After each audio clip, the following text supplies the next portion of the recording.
Et donc avec Benoît Hamon. Hier, comment va Benoît Hamon?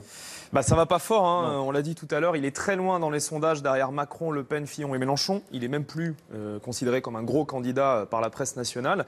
Mais il continue à faire campagne, on l'a suivi avec Pierre Lebeau. Hier, il était en région lyonnaise où il a beaucoup dit bonjour.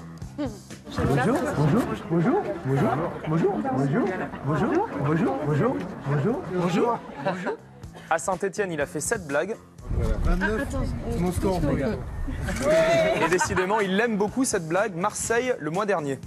C'est quoi le chiffre alors 25, c'est le plancher pour le premier tour pour mon score. Ensuite, Benoît Hamon s'est rendu dans des quartiers populaires à Villeurbanne et Vaux-en-Velin. Moi, je suis pour la gauche. Et j'ai soufflé une petite question à Inès, 11 ans. Monsieur, pourquoi vous êtes meilleur que Mélenchon? Pourquoi je suis meilleur que Mélenchon? Ça, c'est ce que tu penses, toi, ou pas? Tu penses que je suis meilleur que Mélenchon? Bah oui, là.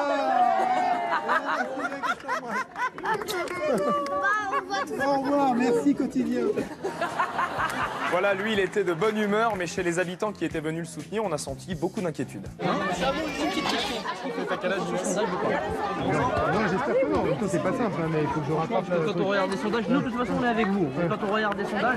Mais vous vous souvenez, au primaire, j'étais en bas. Personne ne me donnait gagnant. Ouais. Mais j'ai gagné à la fin. Vous allez voter pour lui ou... Je sais pas encore. Entre lui, je vais décider à la fin. Je suis pas sûre. On est entre Mélenchon et Hamon. Qu'est-ce qui vous fait hésiter? C'est le vote utile. Et donc je me demande si je vais pas voter Mélenchon. Et du coup, les sondages, ça joue sur votre choix, puisque ça vous fait dire que plutôt Mélenchon qu'Hamon. On est complètement conditionné par les sondages et vu qu'on voit Benoît Hamon à 9%, on se dit que c'est pas la peine, quoi. Enfin, ça sert à rien de voter pour lui, quoi. Alors que ses idées sont vraiment bien et tout, quoi. Moi, je partage vraiment ses idées. On a parlé avec des électeurs qui voulaient voter pour vous au début de la campagne et qui maintenant se disent qu'ils vont voter Mélenchon pour le vote utile. Qu'est-ce que vous leur dites au-delà de il faut pas écouter les sondages parce que ça marche pas cet argument? S'ils veulent voter pour eux, pour leur intérêt, qui n'est pas la sortie de l'Europe, il faut voter Hamon. Et l'intérêt des électeurs de gauche, eux, ils se disent que c'est d'avoir un candidat de gauche au second tour et que le mieux placé aujourd'hui, c'est Monsieur Mélenchon. Oui, mais je crois que derrière, c'est pas le sujet, c'est de savoir comment on va vivre quand même. Et la sortie de l'Europe anéantirait par ailleurs tous les objectifs parfaitement louables qu'a Jean-Luc, mais dont je pense qu'il serait anéanti stratégiquement si on sortait de l'Europe. Voilà, vous l'avez entendu, l'argument d'Hamon pour tenter de résister à la percée de Mélenchon, c'est ça. Lui menace de sortir de l'Union européenne, pas moi. C'est en grande partie pour ça que le noyau dur socialiste reste fidèle à Hamon.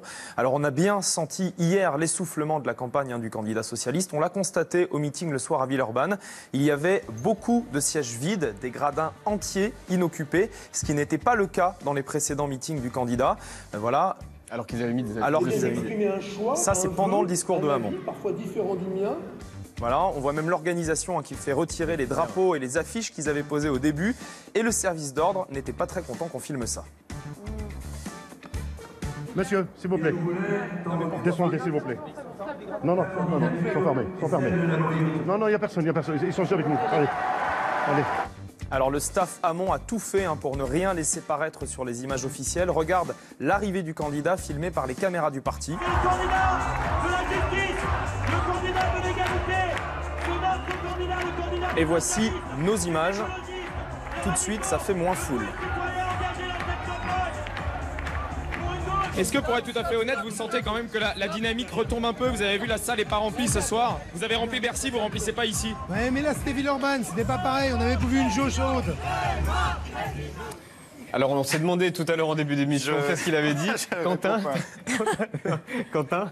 Selon moi, c'était une jauge haute. C'est ça, une jauge haute. Moi, je ne savais pas ce que c'était. Nicole, vous dites pareil. Moi, je confirme parce que vous faites un spectacle et c'est la les même comédiens ont des stratégies comme ça, de prendre des jauges plus petites pour faire complet, pour écrire complet sur l'affiche. Voilà, pour le bouche à oreille. Et je pense qu'effectivement, il a prévu une jauge haute, comme il dit. Une jauge haute, ce qui voudrait dire qu'il a prévu une salle trop grande en fait à Villeurbanne. Donc on a compris ce qu'il avait dit, contrairement à ce que disait Jean Lassalle lundi et qu'on n'en a toujours pas compris.